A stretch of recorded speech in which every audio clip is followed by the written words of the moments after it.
Em 1989, a DC Comics publicou Asilo Arkham, uma séria casa em um sério mundo, de autoria de Grant Morrison e Dave McKean, escritor e ilustrador, respectivamente.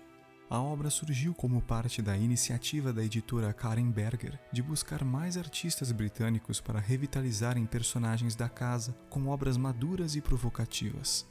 Entre os muitos clássicos que surgiram dentro dessa explosão cultural, Morrison e McKean apresentaram aquela que, talvez, seja a história mais sombria do Batman já feita.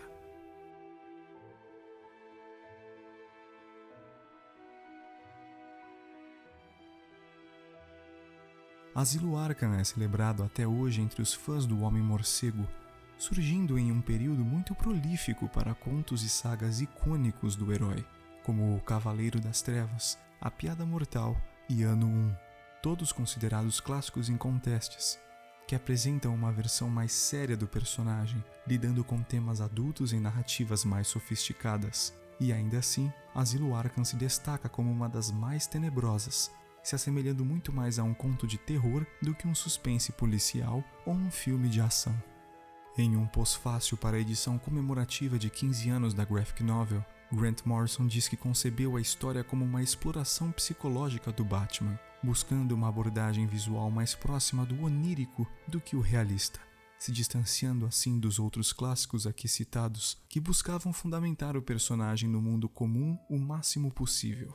Mas esta empreitada do escritor não teria sido bem sucedida sem um artista à altura de Dave McKean, capaz de transpor o caráter expressionista e surrealista do roteiro para as páginas finalizadas através do seu estilo, que combina nanquim, pincel, escultura, fotografia e outras montagens não convencionais dentro da indústria dos quadrinhos. Seu processo de finalização das páginas, inclusive, fez uso da tecnologia digital disponível na época, prenunciando uma nova forma de produção que viria a se popularizar alguns anos depois. Apesar do valor inestimável da sua contribuição para o mundo dos quadrinhos, McKean não considera sua participação em Asilo Arkham um dos seus melhores trabalhos, classificando-o como sua transição do aprendizado para o profissionalismo.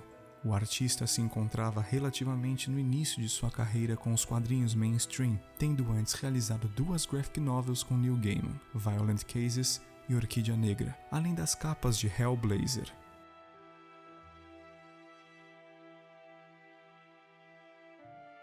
Orquídea Negra, inclusive, teve uma curiosa participação no desenvolvimento de Asilo Arkham, em meados dos anos 80, após o lançamento bem-sucedido de Violent Cases. Gaiman e McKean se encontraram com Karen Berger, uma editora a serviço da DC Comics que viria a reformular todo o mercado de HQs com o selo Vertigo. Karen buscava novos artistas para emplacar um clássico como A Saga do Monstro do Pântano, de Alan Moore, e enxergava um forte potencial na dupla. Os artistas apresentaram a ideia de Orquídea Negra e logo conseguiram sinal verde para um lançamento no formato Prestígio, uma minissérie nos moldes de Cavaleiro das Trevas e Watchmen. Contudo, os dois eram desconhecidos pelo público norte-americano e, portanto, seria arriscado lançar seu primeiro trabalho em um formato luxuoso.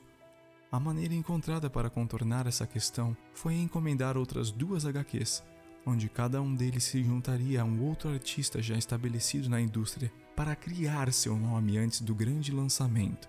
Neil Gaiman desenvolveu Sandman ao lado de Sam Keith, e Dave McKean foi designado para ilustrar o roteiro de Grant Morrison para Uma Séria Casa em um Sério Mundo. Curiosamente, tanto Sandman quanto Asilo Arkham alcançaram um sucesso avassalador, muito maior que o de Orquídea Negra. Mas e quanto ao roteiro? O que torna a abordagem de Morrison tão cativante do ponto de vista da escrita? Pode-se dizer que o triunfo narrativo aqui se dá pela capacidade do escritor de tecer um conto psicológico com caráter de fábula, de conto de fadas, porém capaz de realçar o terror no coração de homens e mulheres. Morrison se vale da premissa de explorar a loucura que habita as mentes do Batman e seus inimigos, e como a dinâmica entre eles se inverte quando o herói se vê preso dentro de uma casa que se alimenta desta loucura, literal e metaforicamente. Símbolos são usados para despertar significados diversos inerentes à literatura, mitologia, religião e esoterismo. Cartas de tarô, ora apresentadas como um exemplo de tratamento alternativo para o personagem de Duas Caras, adquirem uma conotação metalinguística quando o próprio Batman passa a lidar com os significados ocultos destas mesmas cartas, sem ao menos se dar conta. A graphic novel abre com um quadro que remete à carta da Lua, que evoca o domínio da noite e a fuga da razão, a desistência da humanidade em prol de um julgamento, um teste que possa promover um renascimento. Isso conversa diretamente com a versão do Batman apresentada aqui, muito mais símbolo do que homem, distante de qualquer qualidade inerente a uma pessoa sã, uma figura rígida e ao mesmo tempo fantasmagórica, que faz da força bruta seu templo espiritual, um vício disfarçado de virtude. Mas o resquício do que um dia foi Bruce Wayne busca retomar os laços com a civilidade, procurando um heroísmo mais humano, uma transformação em um cavaleiro mais nobre da justiça. É isto que Batman, quanto homem, busca. E é isto que a provação da noite, da lua, há de proporcionar, um renascimento. Mas para isso, Batman tem de sobreviver à noite. Grant Morrison explica nos textos adicionais da edição comemorativa de Asilo Arkham que buscava uma narrativa que emulasse uma experiência de leitura com o hemisfério direito do cérebro, cientificamente associado à interpretação dos estímulos do mundo em sua forma mais primitiva. Daí o porquê dos símbolos. A partir do momento que Batman entra no Asilo Arkham, toda a racionalidade se esvai, dando espaço ao caos iconográfico de uma loucura coletiva. Loucura esta muito bem transmitida graças ao trabalho de Dave McKean. Muitas outras referências foram usadas para incrementar a identidade insana do asilo, como a obra de Lewis Carroll, Alice no País das Maravilhas, que contesta a realidade e o entendimento padrão acerca de todas as coisas, acentuado na obra graças à presença do Chapeleiro Louco. A associação do crocodilo com a figura do Leviatã, figura que simboliza o fim dos tempos, durante a cena mais brutal e marcante da HQ, o resgate mitológico da imagem de São Miguel e dos sacrifícios de Odin na Árvore do Mundo, enquanto Batman enfrenta este mesmo inimigo colossal. A teoria da supersanidade do Coringa, as memórias traumáticas de Bruce Wayne, acenos para a psicanálise de Jung, ritos mágicos e até mesmo física quântica. A narrativa alterna entre a perspectiva do Batman e a de Amadeus Arkham, fundador do manicômio 60 anos antes. Amadeus é uma figura trágica, sendo assombrado desde a infância pela insanidade da sua mãe e outros eventos paranormais interpretados como o próprio espírito da Casa dos Arkham, futuro manicômio. Estes fantasmas, contudo, se tornam símbolos que atravessam as décadas, interagindo também com o Batman em situações semelhantes ou díspares. Uma tragédia marca a vida de Amadeus quando sua família se torna vítima de um crime hediondo de autoria de um homem chamado Cachorro Louco Hawkins, uma espécie de proto-coringa espiritual, e que acaba se tornando o primeiro paciente do asilo. Amadeus, que havia dedicado grande parte da sua vida para se tornar um médico capaz de curar aqueles que sofriam da mesma doença de sua mãe, logo vê sua nobre jornada se tornando uma campanha de vingança que o aproxima cada vez mais de sua herança genética, a loucura dos Arkham. Por muitas vezes a narração de Amadeus se confunde propositalmente com a do Batman, aproximando significados e contrapondo o caráter dos dois personagens. Ambos, em determinado momento, aceitam sua condição como loucos, porém, um procura se afundar cada vez mais na insanidade, enquanto o outro tenta desesperadamente se livrar dela.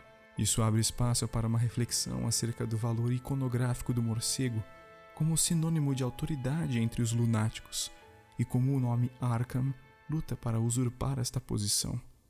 De um ponto de vista irracional, e é justamente este o ponto da graphic novel, o roteiro descreve um combate atemporal entre Batman e Arkham, daí a presença da física quântica, mesmo que interpretada de forma nada ortodoxa e acadêmica como referência para Morrison. Ao término da saga, Batman retorna salvo a Gotham, mas não sem antes quase abdicar de sua sanidade, após uma sequência de crises de pânico, automutilações e confrontos brutais com os internos. O herói atravessou um inferno, mas não olhou para trás. O triunfo, em decorrência de tamanho sofrimento, é agridoce, mas ainda assim um renascimento. Dificilmente uma graphic novel conseguirá replicar o mesmo efeito que Asilo Arkham causou nos leitores e na indústria de quadrinhos em seu lançamento, e que continua a causar até hoje. Muitas outras obras, antes e depois, se permitiram mergulhar fundo na mente de um herói ou vilão, mas pouquíssimos chegaram perto do resultado alcançado por Dave McKean e Grant Morrison. Uma séria casa em um sério mundo transcende a própria mídia e transforma o que normalmente seria um conto de super-herói em uma fábula macabra, pautada em medos primais e o poder totêmico que um herói mascarado carrega, e como sua presença altera o mundo ao seu redor através de estímulos, e o mesmo mundo devolve estes estímulos, influenciando o herói e outros indivíduos através do tempo.